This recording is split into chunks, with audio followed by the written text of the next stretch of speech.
El revólver temblaba en mis manos mientras apuntaba a la cabeza de mi hijo mayor. «Perdóname, Gabriel», susurré, con el dedo en el gatillo. Él tenía 15 años. Yo tenía 6 balas y 7 hijos. La puerta blindada resonaba con los golpes del ariete. El agua subía por mis tobillos. En 30 segundos, tendríamos que decidir quién vivía y quién moría en este búnker enterrado que se había convertido en nuestra tumba. Todo había comenzado 3 días atrás, cuando encontré la llave en el bolsillo del cadáver de mi esposo. Pero para entender cómo llegamos aquí, debo contarte sobre el hombre que nos perseguía, el cobrador, el señor de la guerra que no quería cobrarse una deuda. Quería algo mucho peor. Si quieres descubrir cómo una madre viuda logró lo imposible y qué secreto terrible escondía bajo tierra, suscríbete ahora. Esta historia cambiará tu forma de ver el sacrificio. Dale like si ya estás enganchado. El viento aullaba como bestia hambrienta, arrastrando nubes de polvo que se adherían a la piel como desesperanza. En este paisaje de posguerra, donde la sequía había convertido los campos en cementerios de tierra agrietada, los esqueletos de árboles muertos se alzaban hacia el cielo como dedos acusadores. No existía ley más allá del cañón de un revólver, ni justicia que no se comprara con sangre o agua, el nuevo oro de un mundo en descomposición. Yo era Elena, viuda desde hacía 2 meses, madre de 6 hijos aterrorizados, y estábamos corriendo por nuestras vidas. Mis pies descalzos sangraban sobre la tierra caliente mientras arrastraba a mis hijos a través del desierto. El más pequeño, Lucas, apenas un bebé, lloraba sin lágrimas contra mi pecho. Gabriel cerraba la marcha con un cuchillo mellado, vigilando nuestras espaldas con ojos demasiado viejos para su edad. El sonido distante pero constante de cascos golpeando la tierra nos perseguía. El cobrador venía por nosotros. La gente en la región lo llamaba prestamista, pero eso era mentira. Era un señor de la guerra que había construido su reino sobre cenizas. Decían que mi esposo, Mateo, le debía dinero. Decían que la deuda era impagable. Yo había creído esas mentiras durante años, hasta que encontré la llave. Mateo murió hace 2 meses en un barranco con el cuello roto. «Accidente», dijeron. Yo lloré sobre su cuerpo como viuda obediente, sin saber que en su bolsillo interior llevaba el secreto que cambiaría todo. Una llave de hierro pesada y fría, una carta con coordenadas y una instrucción que parecía demencia. Busca la casa que la tierra se tragó. Durante años lo odié por sus ausencias, por el dinero que desaparecía, por las noches que no volvía a casa. Creí que era un soñador inútil, un mal padre que nos había condenado a la miseria. Ahora, corriendo por mi vida con sus hijos, empezaba a entender que cada mentira había sido un acto de amor desesperado. Llegamos a la ladera marcada en el mapa justo cuando el sol comenzaba a descender. No había nada, solo rocas y matorrales secos. «¡No hay nada aquí!», gritó Gabriel con pánico en la voz. Detrás de nosotros, los perros de caza ladraban más cerca. Mis manos temblaban mientras sacaba el papel arrugado. Las coordenadas eran exactas. Tenía que estar aquí. Mateo no era hombre de fe, era hombre de hechos. Si había dicho que había una casa, existía. «¡Mamá, vienen!», chilló una de las niñas. Caí de rodillas, apartando maleza con manos desesperadas. Mis dedos tropezaron con algo antinatural. Metal, frío y manufacturado, oculto bajo una capa de camuflaje perfecto. Una cerradura. La llave giró con un quejido que resonó como disparo en el silencio. Empujé con todo mi cuerpo y la puerta de acero cedió, exhalando un aliento de aire frío que contrastaba con el calor exterior. Una boca negra se abrió ante nosotros. «¡Adentro! ¡Ahora!», ordené, empujando a los niños hacia la oscuridad. El mundo que dejábamos atrás arañaba nuestros talones.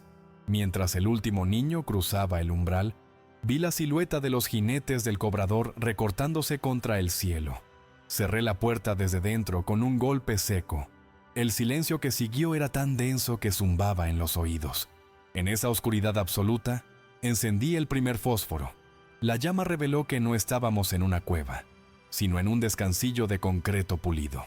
Una escalera de caracol descendía hacia las entrañas de la tierra, desapareciendo en profundidades que la luz no alcanzaba. Las paredes estaban forradas de tuberías y cables. Una obra de ingeniería imposible para un solo hombre. ¿Qué es este lugar?, susurró Gabriel. La herencia de tu padre, respondí. Comenzamos el descenso, un paso a la vez. Cada cerilla duraba apenas segundos antes de quemarme los dedos. La escalera parecía interminable, alejándonos cada vez más de la superficie, de la luz del sol, de todo lo conocido. El aire se volvía más fresco, filtrado por algún sistema invisible que zumbaba en las paredes. Gabriel cerraba la marcha, bajando de espaldas, incapaz de soltar el instinto de presa que habíamos desarrollado. Finalmente, la escalera desembocó en un pasillo estrecho. El olor a lavanda seca y madera me detuvo en seco. Era el mismo olor de nuestra casa los domingos antes de la guerra. «Huele a papá», susurró Lucía tirando de mi falda. Esa frase atravesó mi armadura, obligándome a morderme el labio para no llorar. Al final del pasillo, una puerta entreabierta dejaba escapar luz tenue. Luz eléctrica, constante y estable. Un milagro en un país donde la electricidad era un recuerdo lejano. Empujé la puerta para abrirla completamente. Lo que vi desafiaba toda lógica. No era un refugio improvisado. Ante nosotros, se extendía una sala de estar completa, con muebles hechos a mano, alfombras suaves y estanterías llenas de libros. Había una cocina equipada al fondo, 3 puertas que debían llevar a dormitorios, y en la despensa, cuando la abrí con manos temblorosas, vi filas interminables de latas, jarras de agua, alimentos preservados, suficiente para años. Caí de rodillas, no por debilidad, sino por la reverencia ante el altar que mi esposo había construido para nosotros. «Mateo», susurré a la nada, «¿cuánto tiempo pasaste aquí abajo?» Los primeros días transcurrieron en neblina onírica. Nos atiborramos de melocotones en almíbar hasta que nuestros estómagos dolieron. Dormimos en camas con sábanas limpias. El agua del grifo fluía cristalina e interminable. Era un paraíso de hormigón. Pero con el paso de las noches, que solo se distinguían porque yo apagaba la lámpara principal, algo comenzó a cambiar. Sin el sol para marcar el ritmo, los ciclos de sueño se fracturaron. Los niños se despertaban desorientados, preguntando si ya podíamos salir. Las paredes parecían cerrarse imperceptiblemente. Gabriel dejó de dormir. Se sentaba frente a la puerta blindada con el oído pegado al metal, convencido de que escuchaba los caballos del cobrador a través de metros de tierra. Los gemelos señalaban las tuberías, asegurando que oían la voz de su padre pidiéndoles ayuda. El búnker diseñado para salvarnos empezaba a revelar su naturaleza de jaula dorada. Entonces Lucas, el bebé, comenzó a cambiar. Su llanto se volvió débil. Su piel tomó un tono ceroso. La fiebre llegó con una rapidez aterradora, ardiendo bajo mi mano cuando toqué su frente. Corrí al botiquín que Mateo había instalado. Bolsé el contenido sobre la mesa: vendas, alcohol, suturas, antibióticos. Pero mientras leía las etiquetas con vista nublada por lágrimas, la verdad cayó sobre mí como losa de concreto. Mateo había preparado el búnker para heridas de bala, para violencia de hombres. No había nada para bajar la fiebre de un lactante, nada para la infección pulmonar que ahogaba a mi hijo. El sonido de su respiración empeoró, convirtiéndose en silbido agónico que llenaba cada rincón del refugio. «Se está muriendo, mamá», dijo Gabriel con voz sin emoción. Lo miré con furia, prohibiéndole hablar, pero sabía que tenía razón. El refugio se había convertido en tumba sellada. Lo que nos protegía del cobrador ahora nos condenaba a ver morir al más inocente. La idea peligrosa y seductora echó raíces. Salir. Arriba existía la posibilidad de encontrar ayuda. Recordaba rumores de una curandera en las ruinas de una iglesia a kilómetros de aquí. Pero salir significaba exponer la ubicación del refugio. Significaba dejar a 5 hijos solos mientras me aventuraba en territorio del cobrador. Era elegir entre ver morir a mi bebé o arriesgar la vida de toda mi familia. Lucas tosió, su pecho hundiéndose con cada esfuerzo por aspirar aire. Sus labios se tornaban azules. «Mamá, no podemos respirar aquí abajo», gimió una de las niñas, el aire viciándose. Gabriel puso una mano en mi hombro. «Si sales, nos encontrarán», susurró. expresando el miedo de todos. Lo miré a los ojos. Vi terror de niño disfrazado de hombre. Él esperaba que eligiera la seguridad del grupo, pero yo no era solo líder de supervivencia, era madre. Si no salgo, él muere hoy, respondí con voz de acero templado. Me levanté y caminé hacia el armario de armas. Tomé un revólver pesado, sintiendo su promesa de violencia. Les di instrucciones precisas. No abran a nadie. Si no vuelvo en 2 días, esperen. Besé la frente ardiente de Lucas, prometiéndole en silencio que traería la cura o moriría intentándolo. Subí la escalera de caracol. Cada paso deshacía el esfuerzo de Mateo, arriesgaba su legado. Pero quedarse era traicionar lo peor. Permitir que la muerte entrara sin oposición. Llegué a la puerta blindada. Puse la mano sobre la palanca de apertura. Giré la rueda. Los cerrojos se retrajeron. Empujé hacia arriba. Un rayo de luz sucia y cegadora cortó la oscuridad, hiriendo mis ojos. El viento aulló al entrar. No miré atrás. Salí a la superficie, cubriendo la puerta con tierra y ramas, sellando a mis hijos en la oscuridad. El refugio quedó atrás. La guerra por la vida de mi hijo acababa de comenzar. El sol del mediodía cayó sobre mí como martillo invisible. La luz era tan blanca que quemaba la retina, transformando el paisaje en sobreexposición cegadora. Cada respiración era lucha contra el aire caliente cargado de polvo que entraba en mis pulmones como vidrio molido.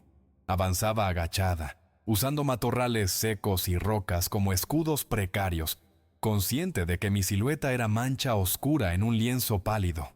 A pocos kilómetros, el sonido de cascos me obligó a lanzarme cuerpo a tierra. Una patrulla del cobrador pasó a menos de 100 metros. 3 hombres a caballo con rifles cruzados en la espalda, riendo con la arrogancia de quienes saben que son dueños del miedo ajeno. Esperé hasta que el polvo se asentó y el sonido se desvaneció. Retomé la marcha con piernas entumecidas, impulsada únicamente por la imagen mental de Lucas luchando por respirar en la oscuridad. El paisaje se tornaba más desolado. Esqueletos de vacas muertas marcaban el camino como hitos macabros. No había pájaros en el cielo, solo buitres trazando círculos perezosos. La sed comenzó a jugar con mi mente, distorsionando mi visión con espejismos de agua. Veía figuras en la periferia, sombras que se parecían a Mateo, llamándome sin voz. Sacudí la cabeza violentamente. Bebí un sorbo minúsculo de mi botella, sabiendo que debía racionarla como oro líquido. La iglesia apareció entre la bruma de calor. Un esqueleto de piedra y madera quemada con la torre mocha y las paredes tiznadas por fuego de guerras pasadas. Al entrar, la temperatura bajó gracias a la sombra de los muros gruesos. El olor a polvo fue reemplazado por aroma acre a hierbas quemadas y cera vieja. Desenfundé el revólver con manos temblorosas. «¡Doña Inés!», llamé con voz ronca. El silencio fue denso, cargado de ojos invisibles. Una figura emergió de las sombras, pequeña y encorvada, envuelta en mantas a pesar del calor, con rostro que parecía mapa de arrugas profundas y ojos lechosos. Doña Inés no se inmutó ante mi arma. Escupió en el suelo. «¿Vienes a morir o a matar, mujer?», graznó. Bajé el arma lentamente. Supliqué por medicina, ofreciendo las latas de comida y el agua como pago. La negociación fue rápida y brutal. Tuve que entregar no solo la comida, sino también mis botas, quedándome descalza sobre la piedra caliente. Me entregó un frasco pequeño de líquido ámbar y pastillas sin etiqueta. «Si el niño no mejora antes del amanecer, empieza a cavar», sentenció. Agarré el frasco como si fuera el santo grial y salí corriendo. El camino de regreso fue tortura diferente. Sin botas, cada paso era agonía. Cada piedra y espina se clavaba en mi carne, dejando rastro de gotas rojas que la tierra bebía con avidez. Mi mente volaba hacia el búnker, imaginando a Gabriel intentando controlar la situación, a Lucas dejando de respirar antes de que yo llegara. De repente, el viento trajo un olor inconfundible, humo de madera y tabaco barato. Me congelé, agazapándome detrás de un tronco caído. Vi a lo lejos una columna de humo negro, justo en la dirección donde debía cruzar para volver. El cobrador había establecido un perímetro, una red de vigilancia que cerraba el paso. No podía rodearlo sin perder horas que Lucas no tenía. La noche cayó rápidamente. Decidí moverme bajo cobertura de tinieblas, arrastrándome sobre mi vientre como reptil. Pasé tan cerca de una hoguera que escuchaba las conversaciones de los hombres. Historias vulgares, risas que celebraban la crueldad. Mi corazón latía tan fuerte contra la tierra que temía que la vibración me delatara. En ese momento, sentí oleada de odio puro, un sentimiento frío y claro que desplazó al miedo. Esos hombres reían mientras mi hijo moría. Esa furia me dio fuerza para seguir arrastrándome, centímetro a centímetro, hasta dejar atrás la luz de las fogatas. Lejos de los hombres, el peligro cambió de forma. Perros salvajes y coyotes aullaban en la distancia, oliendo la sangre de mis pies. Tuve que trepar a un árbol seco y esperar, temblando de frío, mientras una manada de animales famélicos pasaba por debajo, sus ojos brillando como brasas verdes. Perdí tiempo valioso allí arriba, llorando en silencio, mirando la luna indiferente. Cuando pude bajar, mis pies eran masas deformes de dolor, pero ya no importaba. Entré en estado de trance, el movimiento era mecánico, el dolor una constante irrelevante. Ya voy, repetía como mantra, aferrando el frasco contra mi pecho. Tropecé y caí rodando por una pendiente, golpeándome la cabeza contra una roca. El frasco salió volando de mi mano. El pánico fue indescriptible. Gateé frenéticamente en la oscuridad, palpando el suelo, cortándome las manos con espinas, sollozando. ¡No! Cuando mis dedos finalmente rozaron el vidrio frío del frasco, intacto por milagro, me quedé tendida en el suelo, riendo y llorando al mismo tiempo. Me levanté tambaleándose y vi, a lo lejos, la silueta de la ladera donde estaba el búnker. Estaba cerca, pero entonces vi algo que me heló la sangre. Luces de linternas moviéndose cerca de la entrada oculta. No eran fogatas estáticas, eran hombres buscando, barriendo el terreno. Me tiré al suelo detrás de unos arbustos. Observé con horror cómo uno de los hombres se detenía justo encima de la ventilación camuflada, pateando el suelo con sospecha. Saqué el revólver, amartillándolo. Tenía 6 balas. Había 3 hombres visibles. Si disparaba, alertaría al campamento. Si no hacía nada, podrían encontrar a mis hijos. El hombre sobre la ventilación se detuvo. Inclinó la cabeza como si escuchara algo. Apunté, alineando la mira con su cabeza. Mis manos temblaban. «No lo hagas», me decía, sabiendo que un disparo sería sentencia de muerte para todos. Entonces el hombre se rió, orinó sobre el arbusto y siguió caminando, gritando algo sobre lo inútil de buscar en ese pedregal. Exhalé aire que no sabía que estaba conteniendo. Esperé una eternidad hasta que las luces se alejaron. Luego corrí, cojeando, arrastrando los pies. Llegué a la entrada. Aparté las ramas con manos frenéticas y giré la rueda de la escotilla. Me deslicé hacia adentro y cerré con fuerza. Gabriel estaba allí en un segundo, cuchillo en alto. Al verme, soltó el arma y me ayudó a levantarme. «¿Lo tienes?», preguntó, ignorando mi estado lamentable. Asentí, incapaz de hablar, y le entregué el frasco. Corrimos hacia la sala principal. Lucas seguía vivo, pero su respiración era hilo casi invisible. Con manos temblorosas y sucias, preparé la dosis, forzando el líquido amargo en la boca del bebé. Los minutos siguientes fueron de tensión insoportable. Todos los ojos fijos en el pequeño pecho que subía y bajaba con dificultad.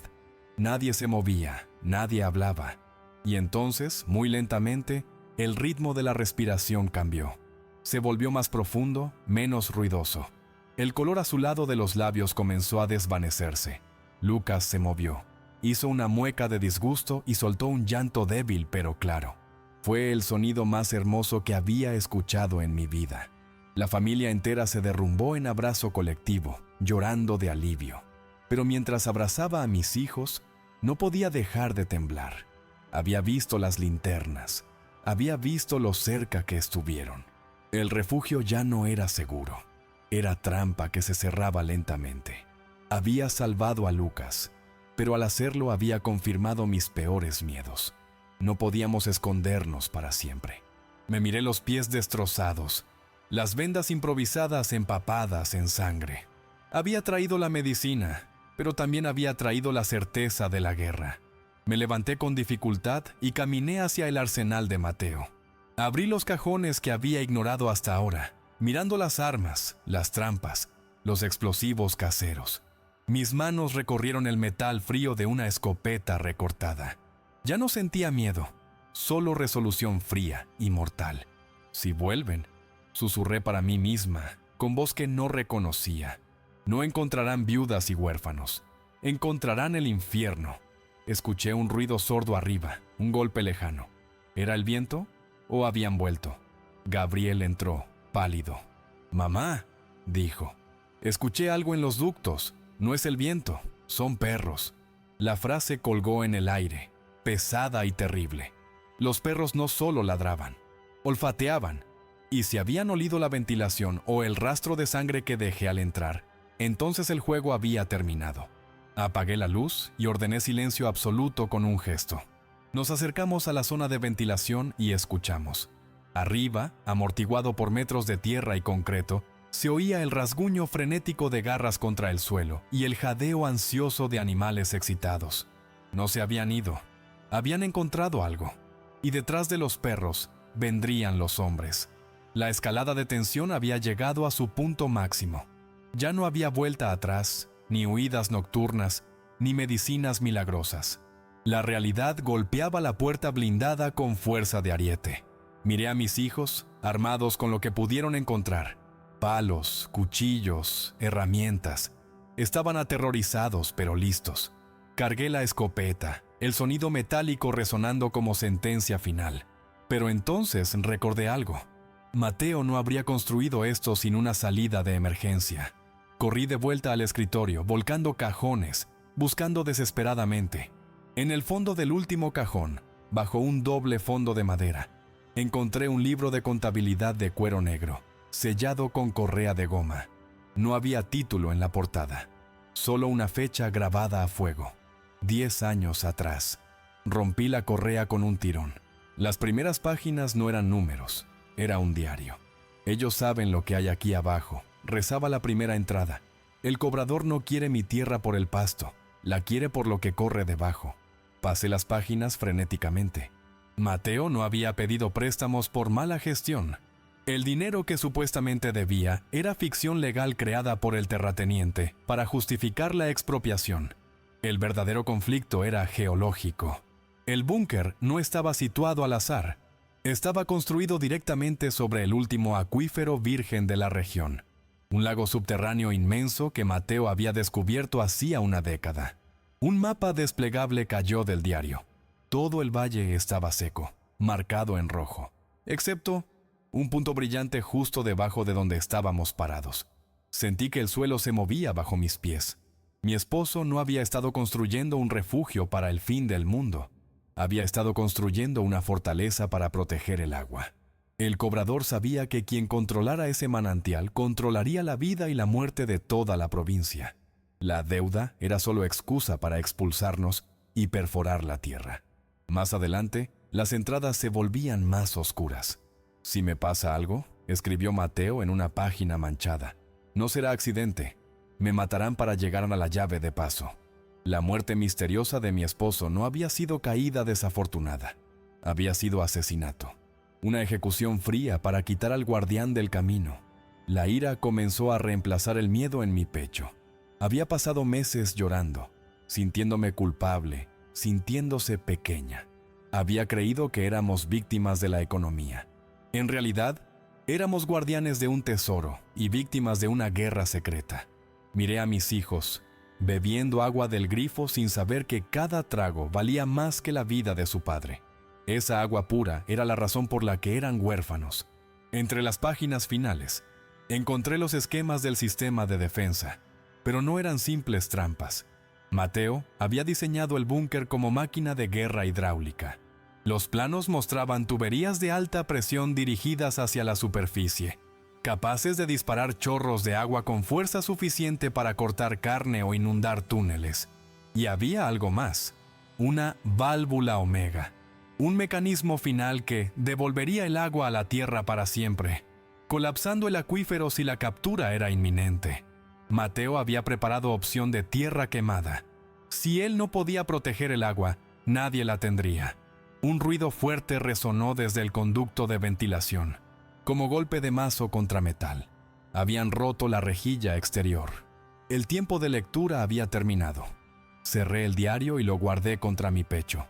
Ahora sabía por qué luchaba.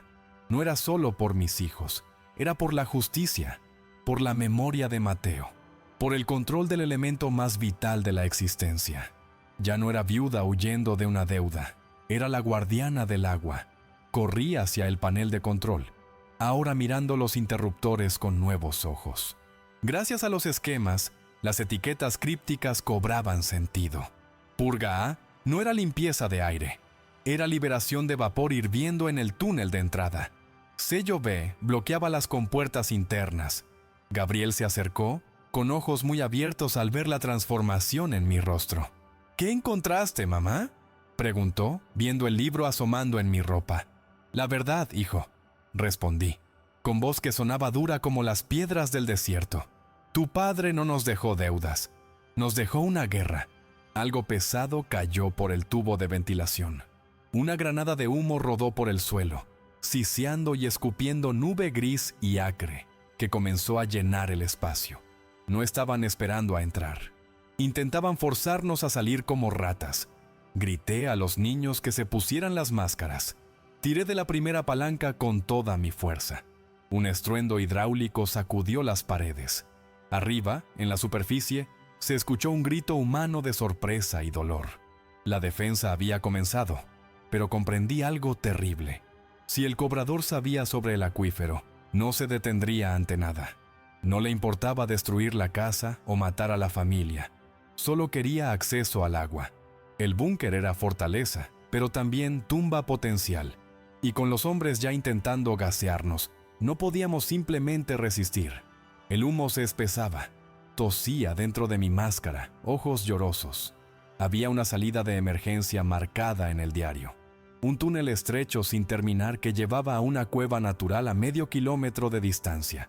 Pero según las notas de Mateo, ese túnel había sido dinamitado años atrás por el cobrador cuando descubrió su existencia. Estábamos atrapados. ¡Gabriel!, grité sobre el ruido del gas siseante. «Toma a tus hermanos y vayan al túnel norte. ¡Ahora!». El chico dudó, mirando la escopeta en mis manos. «¿Y tú?», preguntó. «Yo voy a enseñarles lo que pasa cuando intentas robarle a un hombre muerto». No iba a huir. Iba a usar el conocimiento del diario para convertir el deseo del cobrador en su perdición. Desde el otro lado de la puerta blindada principal, la voz del cobrador resonó, amplificada por un megáfono. «Elena, sé que me escuchas», dijo con calma terrorífica. «No queremos entrar, no hace falta. Vamos a sellar los respiraderos y la puerta. Os dejaremos ahí abajo hasta que seáis polvo». No era amenaza vacía, era promesa. Escuché el sonido de mezcla, el chapoteo húmedo del concreto siendo preparado. Iban a enterrarnos vivos. Mi mirada cayó sobre la válvula roja marcada con la letra Omega. Según las notas, girar esa rueda liberaría la presión del acuífero para inundar los túneles y barrer a los invasores. Pero haría algo más. La fuerza del agua liberada sin control colapsaría la estructura geológica del manantial, envenenando el pozo para siempre.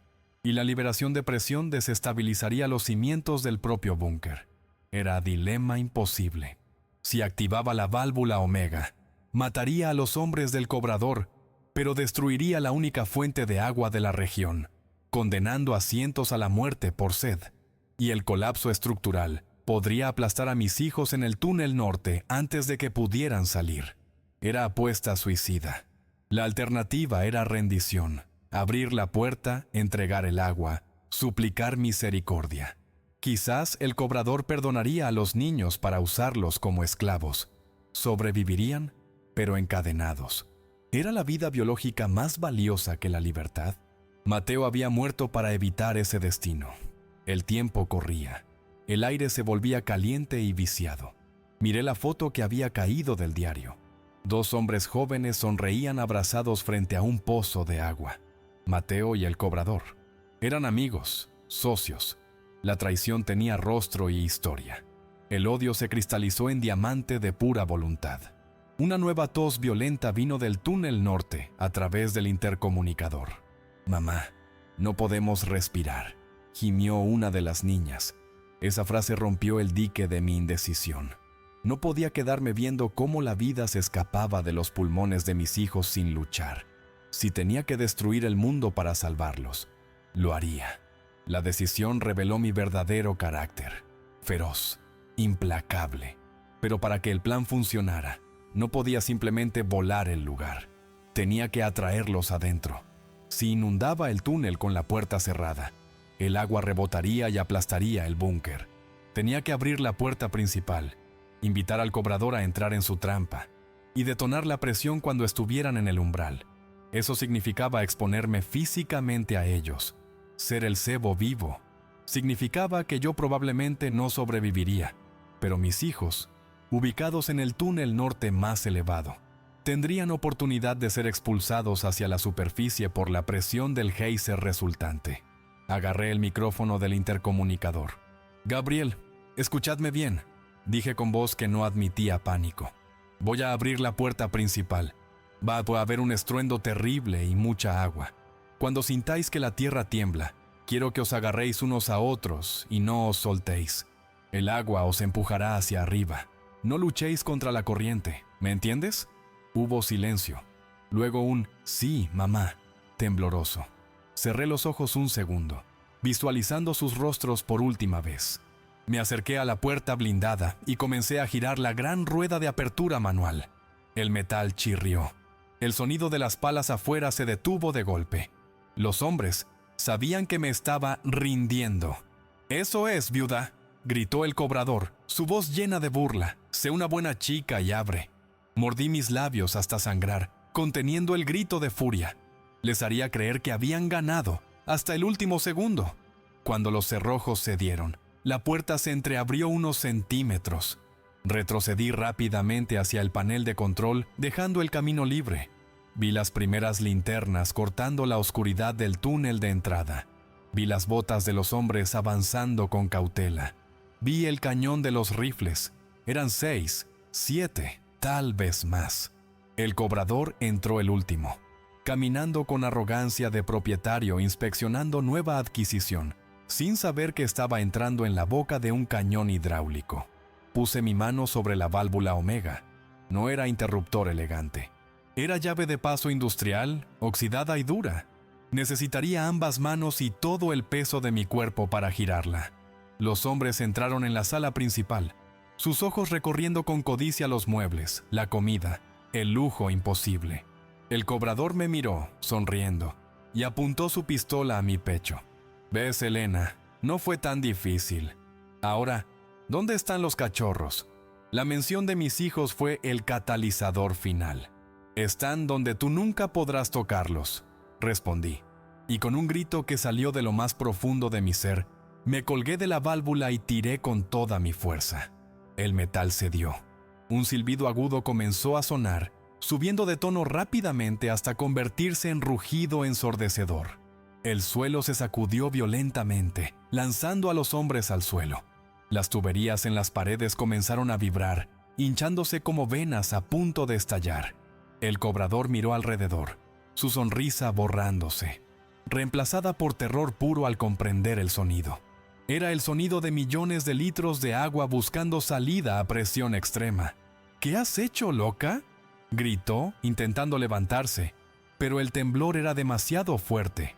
Me aferré al panel de control, mirándolo a los ojos, sintiendo paz extraña en medio del caos. Había tomado mi decisión. Una grieta apareció en el muro de contención del fondo. Un chorro de agua a alta presión decapitó una de las lámparas como espada líquida. El caos se desató. Los hombres corrieron hacia la salida, atropellándose, pero la puerta ya no era salida segura. Era cuello de botella de la inundación inminente. Miré hacia el pasillo que llevaba al túnel norte, rezando para que la física funcionara, para que la presión reventara el bloqueo antes de ahogar a los niños.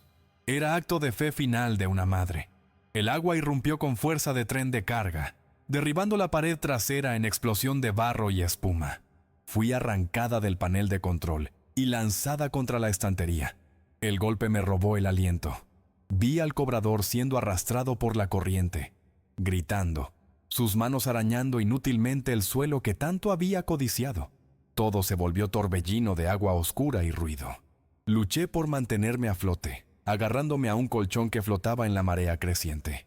De repente, una mano grande se cerró alrededor de mi tobillo, tirando de mí hacia abajo. Al sumergirme vi el rostro del cobrador emergiendo de la oscuridad líquida, con ojos inyectados en sangre y mueca de locura pura. No intentaba salvarse. Sabía que estaba condenado. Su único objetivo era llevarme con él al infierno. «¡Tú vienes conmigo!», rugió, escupiendo agua, trepando por mi cuerpo, intentando hundirme. La lucha se volvió visceral, cuerpo a cuerpo en un medio donde la gravedad era lujo olvidado. Sentí sus uñas clavándose en mi carne, buscando mi garganta para estrangularme. El miedo inicial se evaporó, reemplazado por furia fría y asesina. Recordé cada humillación, cada vez que había mirado a mis hijas con lujuria, cada vez que había amenazado a Mateo. Usé la inercia del agua a mi favor, dejándome hundir un momento para desequilibrarlo, luego impulsándome con las piernas contra su pecho. Mis rodillas impactaron contra sus costillas con crujido sordo, obligándolo a soltar aire en borbotón de burbujas. Pero el cobrador era fuerte. Se recuperó y volvió a atacar, sacando un cuchillo de su cinturón. El filo brilló bajo la luz intermitente de un cable suelto lanzando chispas azules sobre el agua negra. Esquivé la primera estocada por milímetros. Agarré su muñeca con ambas manos, forcejeando por el control del arma. El agua nos agitaba, golpeándonos contra las paredes. En medio del forcejeo, mi mano tropezó con algo flotando. Una de las pesadas llaves inglesas de Mateo. Mis dedos se cerraron alrededor del metal frío. No pensé, no dudé. Con un grito que expulsó todo el aire de mis pulmones, golpeé su mano con la herramienta. El hueso crujió, el cuchillo cayó. El hombre aulló de dolor, soltándome por un instante. Ese segundo fue todo lo que necesitaba. No huí. Me abalancé sobre él, empujando su cabeza bajo el agua, usando mi peso y mi odio para mantenerlo sumergido.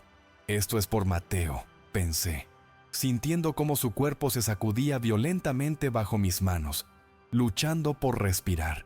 Su resistencia comenzó a menguar. Sus movimientos se volvieron espasmódicos. Sus ojos, abiertos bajo la superficie, me miraban con incredulidad y terror. No aparté la mirada, mantuve la presión, sintiendo cómo la vida abandonaba al hombre que había sido la pesadilla de la región. Cuando finalmente dejó de moverse y comenzó a flotar inerte, lo solté, empujándolo lejos con asco. Había matado. La línea moral se había cruzado. Me sentía sucia, pero extrañamente ligera. Justo entonces, un sonido profundo y tectónico sacudió los cimientos del búnker. Era el sonido de la tierra cediendo. La presión en el túnel norte había alcanzado su punto crítico, con estruendo que sonó como disparo de cañón gigante. El tapón de rocas fue expulsado hacia el cielo por la columna de agua comprimida. El cambio de presión fue instantáneo y violento. La corriente en la sala principal se convirtió en torbellino succionador, arrastrando todo hacia el túnel abierto.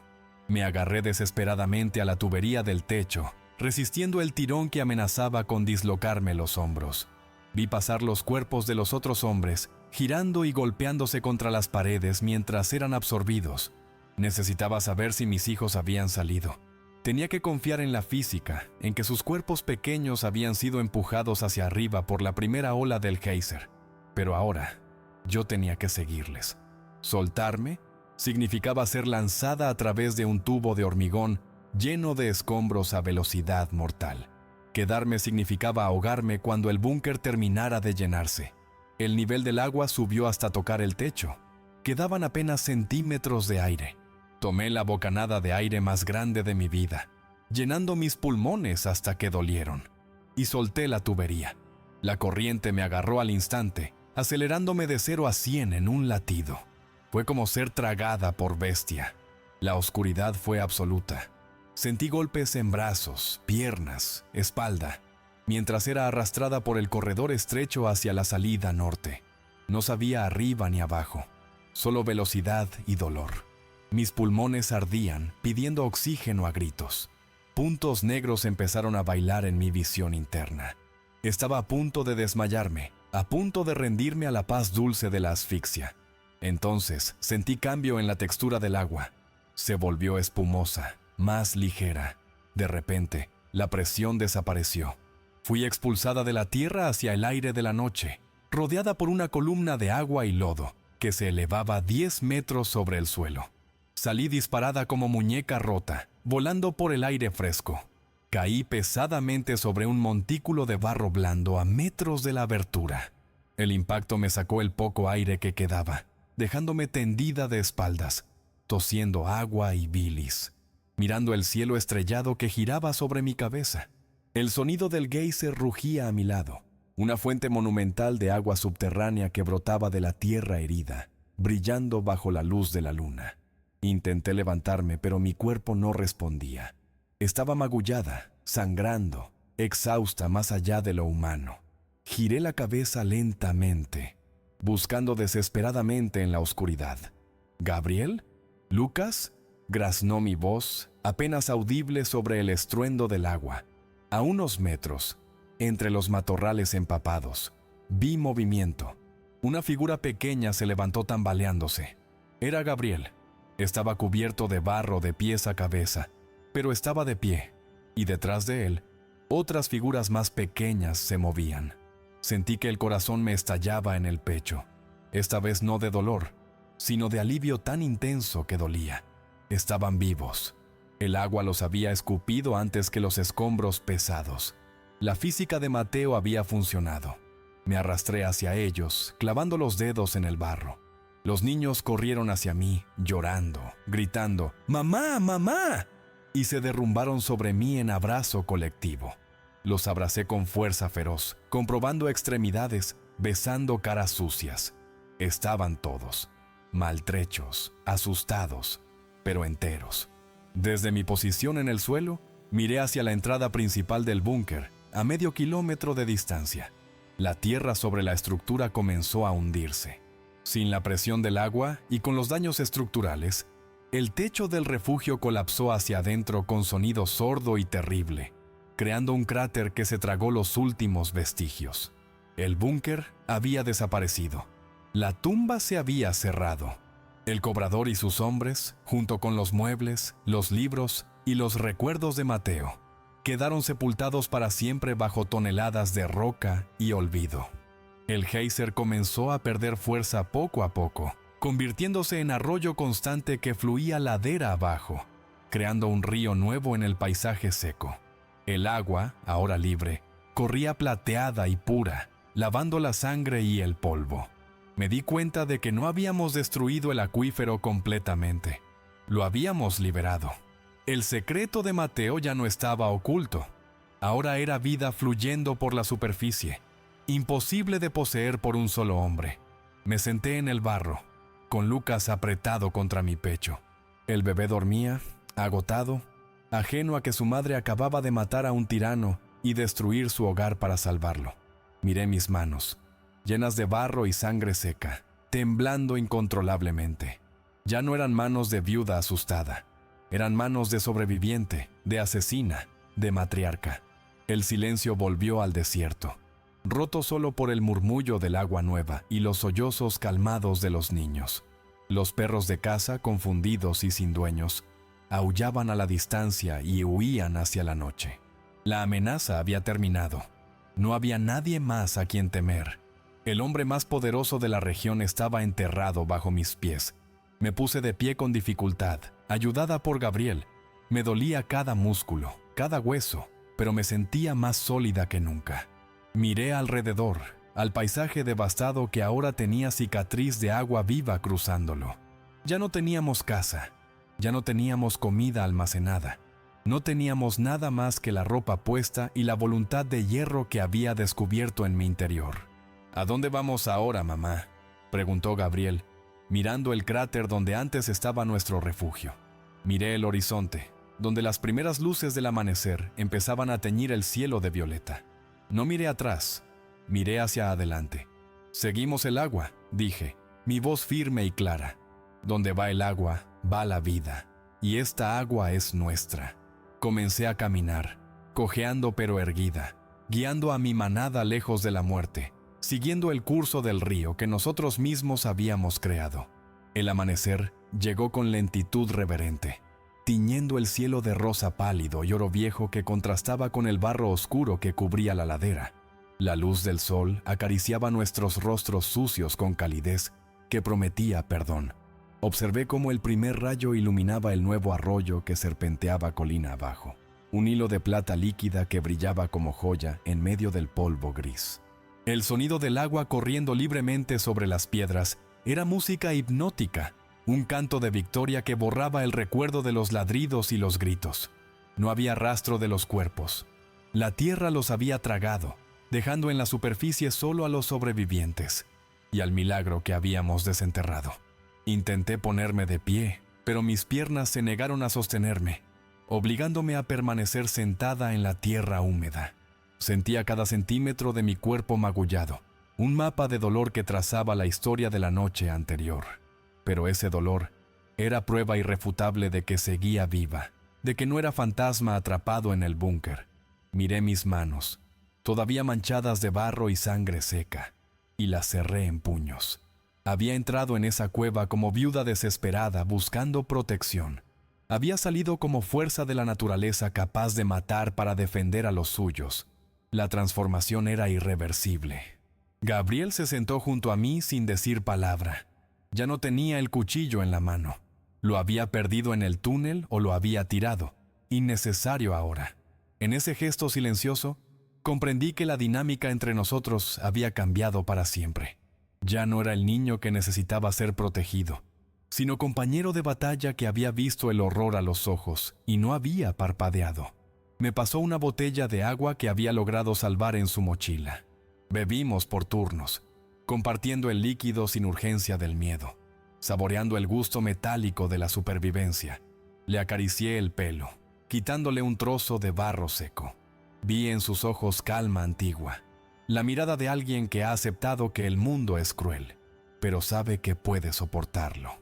Los gemelos y las niñas más pequeñas jugaban tímidamente cerca de la orilla del nuevo arroyo, tocando el agua con incredulidad, riendo bajito cuando el frío les picaba los dedos. Para ellos, la noche había sido pesadilla confusa de ruido y oscuridad, pero el amanecer les traía un juguete maravilloso, agua abundante. Los observé con nudo en la garganta, dándome cuenta de que la inocencia que creía perdida se estaba reconstruyendo allí mismo, a orillas de un desastre.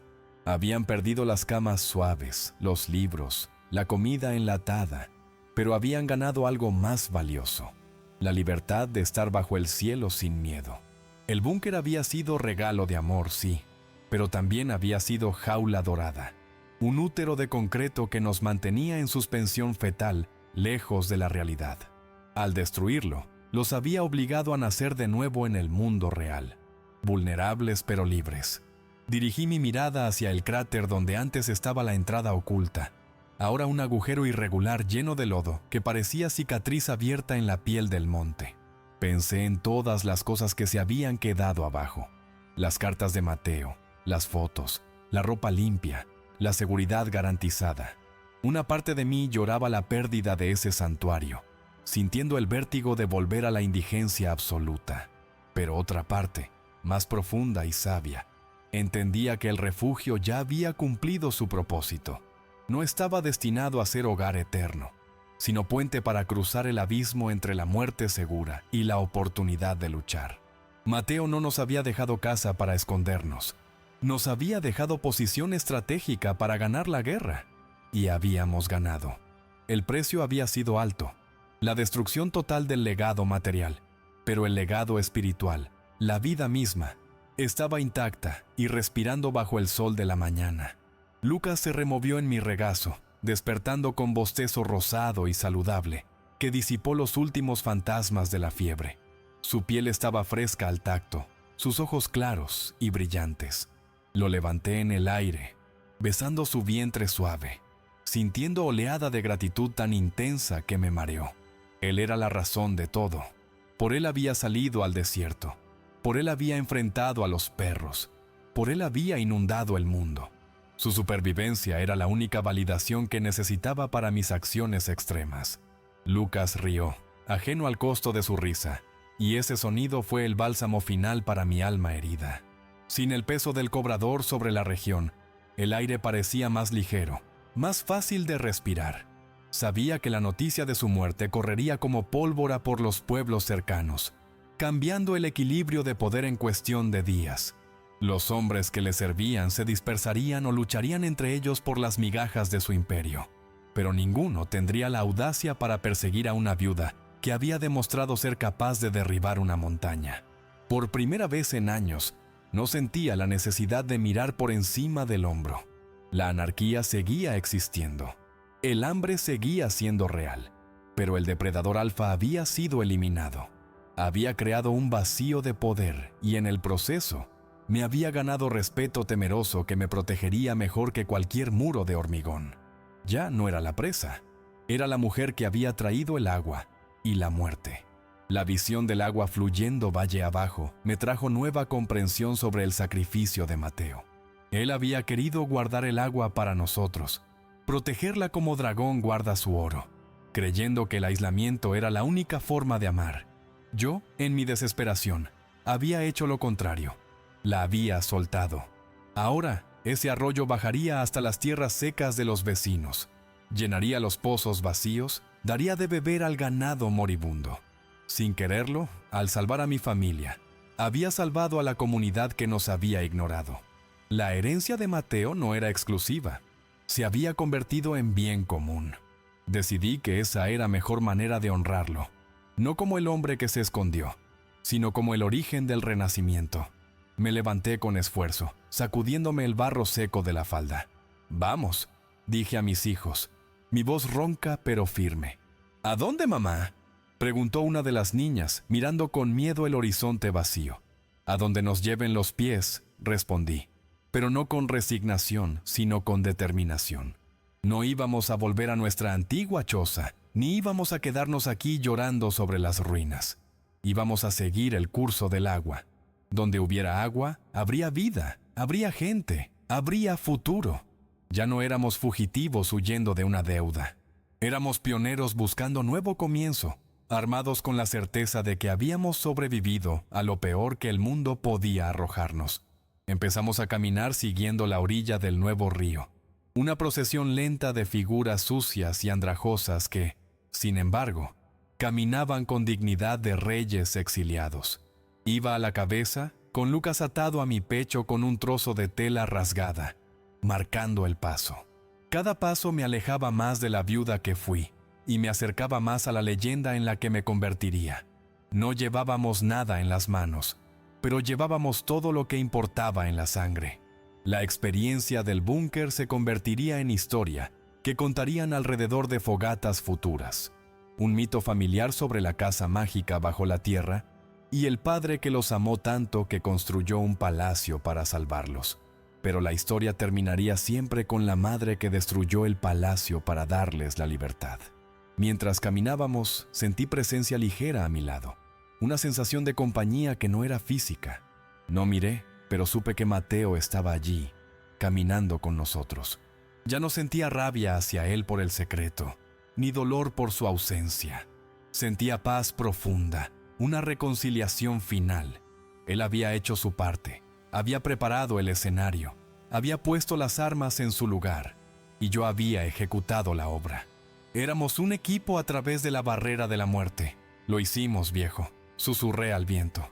Están a salvo. El viento sopló suavemente, moviendo mi cabello, como caricia de despedida, liberándome finalmente para que viviera mi propia vida. No la que él había planeado, sino la que yo había ganado. El sol subió más alto, calentando la tierra y haciendo brillar el agua con destellos cegadores. A lo lejos, vi figuras que se acercaban desde el valle, gente atraída por el milagro del río repentino. Campesinos con cubos, mujeres con cántaros, hombres con sombreros en la mano, mirando el agua como si fuera aparición divina. Cuando nos vieron bajando de la ladera, cubiertos de barro y gloria, se detuvieron. Nadie dijo nada. Se apartaron para dejarnos pasar con reverencia instintiva, reconociendo en mi mirada algo sagrado y terrible. Pasé entre ellos sin bajar la vista, aceptando mi nuevo estatus. Yo era la guardiana del manantial, la madre del agua. La caminata se convirtió en marcha triunfal silenciosa. Noté que mis hijos también sentían el cambio. Caminaban más erguidos, ignorando el cansancio. Gabriel miraba a los hombres del pueblo a los ojos, desafiante, protector. Habíamos dejado de ser las víctimas del pueblo para convertirnos en sus salvadores involuntarios. Ese respeto, ganado con sangre y agua, era la verdadera moneda con la que pagaríamos nuestro futuro. Nadie se atrevería a cobrarnos nada nunca más. La deuda de Mateo estaba saldada, pagada con la vida del cobrador y con el regalo del río. Estábamos en paz con los libros de contabilidad del destino. Al llegar a una encrucijada donde el camino se dividía, me detuve un momento para mirar atrás por última vez. La ladera lejana brillaba bajo el sol, el geyser aún pulsando vida desde las entrañas de la tierra. Ya no parecía lugar de muerte, parecía un altar. Una sonrisa leve, casi imperceptible, cruzó mi rostro cansado. Había perdido la casa que la tierra se tragó, pero había encontrado la fuerza que siempre había llevado dentro y que la tierra no podía reclamar. Apreté a Lucas contra mi pecho, sintiendo el latido fuerte de su corazón. Supe que todo, absolutamente todo, había valido la pena. Me giré hacia el frente, hacia el vasto mundo abierto que se extendía ante mí, lleno de peligros y posibilidades. No sabía dónde dormiríamos esa noche, ni qué comeríamos mañana, pero esas preocupaciones me parecían triviales ahora. Tenía a mis hijos, tenía mi voluntad y tenía el respeto del mundo. Andando, ordené suavemente, y la familia, unida e inquebrantable, siguió caminando hacia el horizonte, dejando huellas profundas en el barro que pronto se secarían. Huellas que se convertirían en parte permanente del paisaje, como prueba eterna de que por allí pasó una madre que se negó a rendirse. Con el paso de los meses, la historia de lo que ocurrió en aquella ladera dejó de ser simple relato de supervivencia para transformarse en leyenda, que los habitantes susurraban con temor y reverencia alrededor de las fogatas. El nuevo río, que nunca dejó de fluir desde aquel amanecer sangriento, se convirtió en arteria vital de un valle que había estado condenado a la extinción, trazando línea verde de vegetación que desafiaba al desierto circundante. La gente ya no hablaba de la sequía como castigo divino inevitable, sino como enemigo que podía ser derrotado si se tenía voluntad suficiente para romper la tierra y reclamar lo oculto. Elena y sus hijos no se quedaron para ver cómo su nombre se convertía en mito. Siguieron adelante, nómadas por elección, pero su huella quedó grabada en la geografía misma del lugar. La cicatriz de agua que partía la montaña era recordatorio permanente de que, a veces, la destrucción total es el único camino hacia el renacimiento verdadero. Mateo, en su obsesión y su amor silencioso, había creído que el legado definitivo para su familia era estructura de hormigón y acero, un sarcófago de seguridad donde el tiempo no pudiera tocarlos.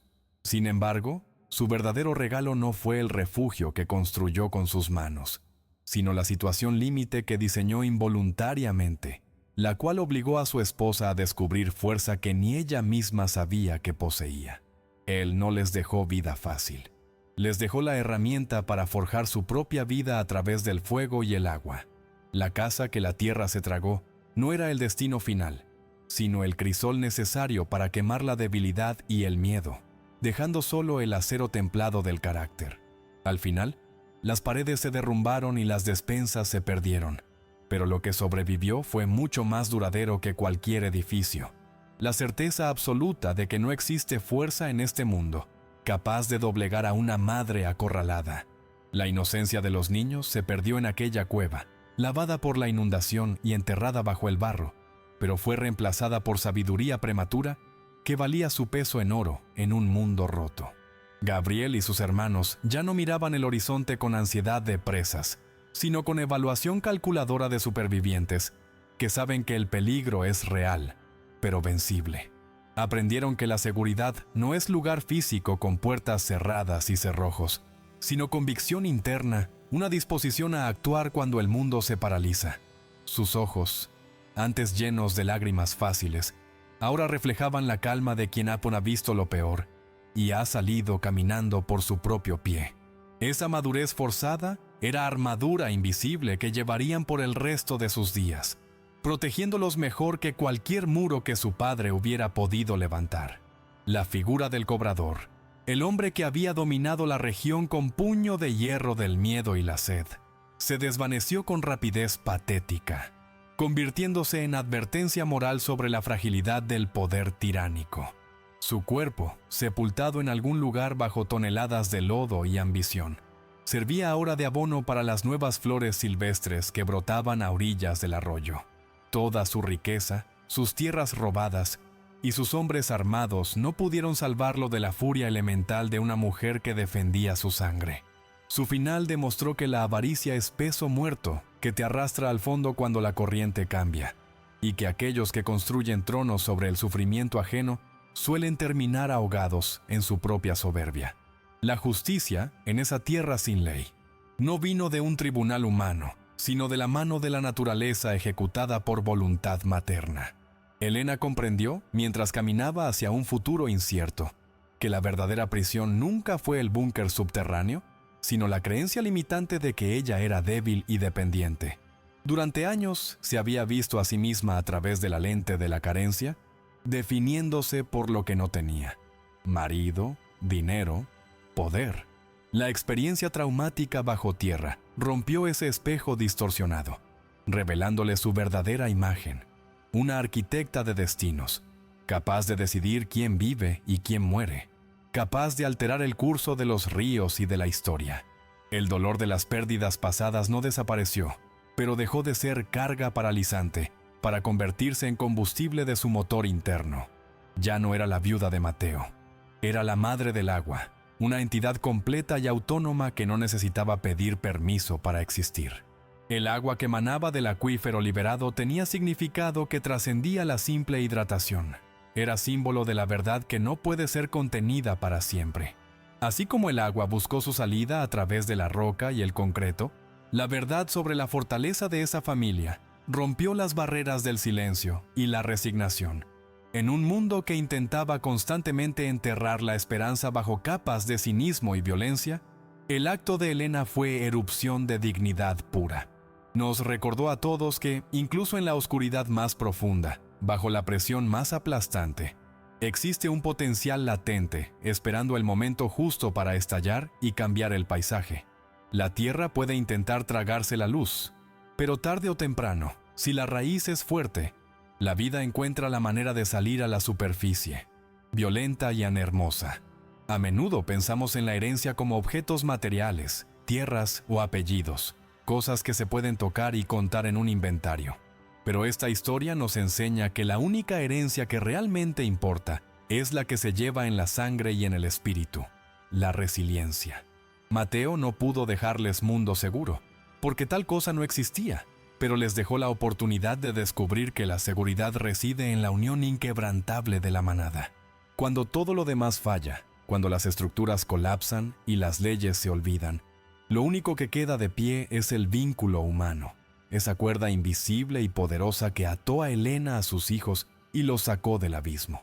Esa conexión es el único refugio que ningún terremoto ni ninguna inundación pueden destruir. El único hogar que se puede llevar a cuestas a cualquier parte.